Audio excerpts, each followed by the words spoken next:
శ్రీ గురుభ్యో నమః. సత్యమిత ఛానల్కి స్వాగతం. ఈరోజు వీడియోలో ఏంటంటే, దేశంలో ఎక్కడ కూడా విశ్వబ్రాహ్మణులు ధరలుగా మనకు కనిపించరు. అయితే ఈరోజు మనం తెలంగాణ గట్లమాల్యాల విశ్వబ్రాహ్మణుల ధరల గడి విశేషాల గురించి తెలుసుకుందాం. అయితే వీడియోని ఎక్కడ స్కిప్ చేయకుండా లాస్ట్ వరకు చూడండి. ఈ ఛానల్ ఇంకా సబ్స్క్రైబ్ చేసుకోకపోతే సబ్స్క్రైబ్ చేసుకోండి. ఇక వీడియోలోకి వెళ్దాం.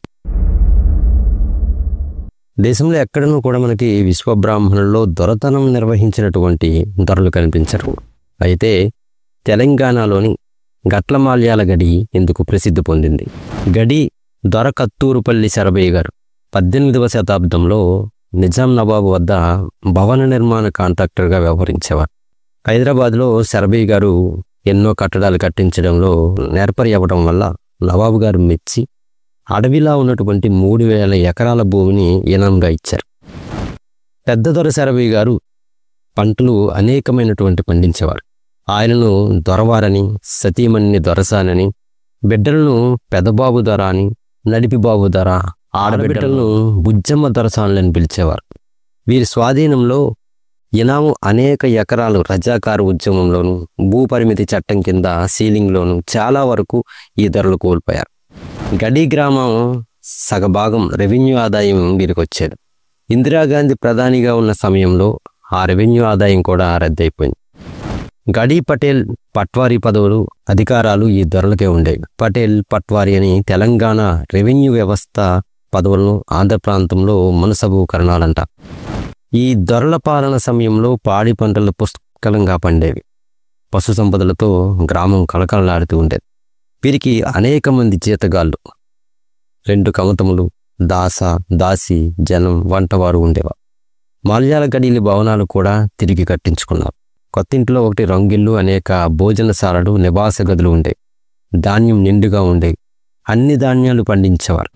గోధుమలు, కందులు, పెసలు, మినుములు, శనగలు, వేరుశెనగలు, నువ్వులు, అలచందలు, ఉలవలు, ధనియాలు, అన్ని రకాల కూరగాయలు, సుగంధ ద్రవ్యాలు కూడా వారు పండించేవారు. దొరలు కొనుక్కునేవి 2 వస్తువులంటే ఆశ్చర్యంగా ఉంటుంది. అవి ఉప్పు, పంచదారలు. గడి ప్రాంగణం రోడ్లు, ఊర్పుకు బేగరోళ్ళు, దీపాలు వెలిగించటానికి నాయి బ్రాహ్మణులు, గిన్నెలు, వంట పాత్రలు, బట్టలు ఉతకడానికి రజకులు ఉండేవారు. రోజు బ్రాహ్మణ పండితులు పూజలు నిర్వహించి తీర్థప్రసాదాలు అందించేవారు.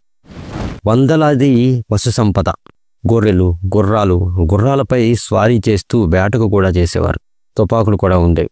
పెళ్లి ఊరేగింపులకు మేనాలు అనేకంగా ఉండేవి. పాడి సమృద్ధిగా ఉండటం వల్ల ప్రజలందరికీ కూడా మజ్జిగ ఉచితంగా పంపిణీ చేసేవారు.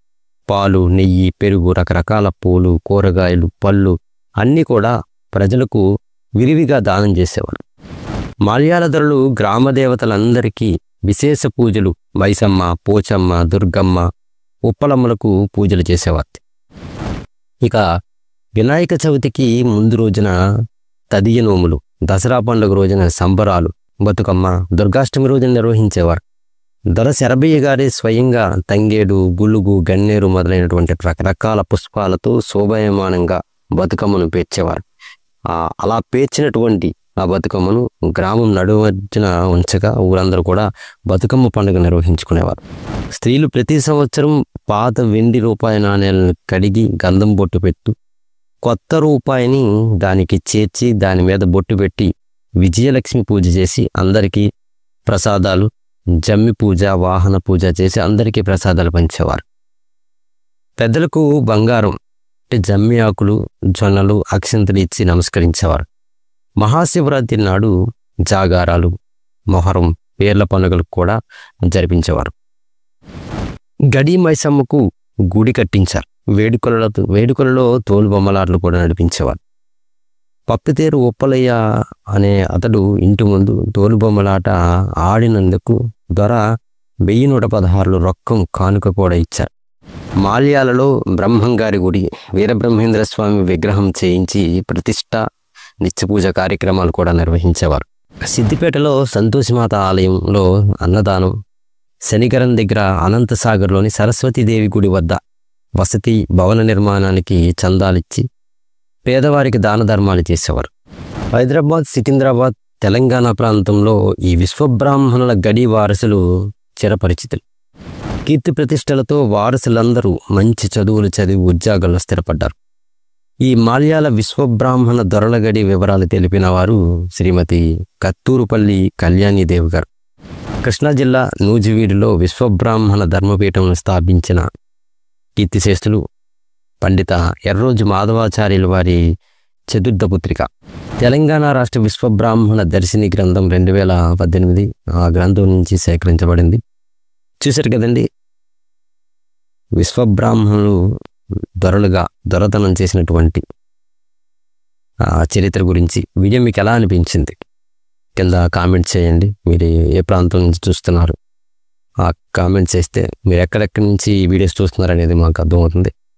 ఇటువంటి వీడియోస్ కోసం ఈ ఛానల్ ఫాలో అవ్వడం మర్చిపోకండి. మరొక వీడియోతో మళ్ళీ కలుద్దాం. శ్రీ గురుభ్యో నమః.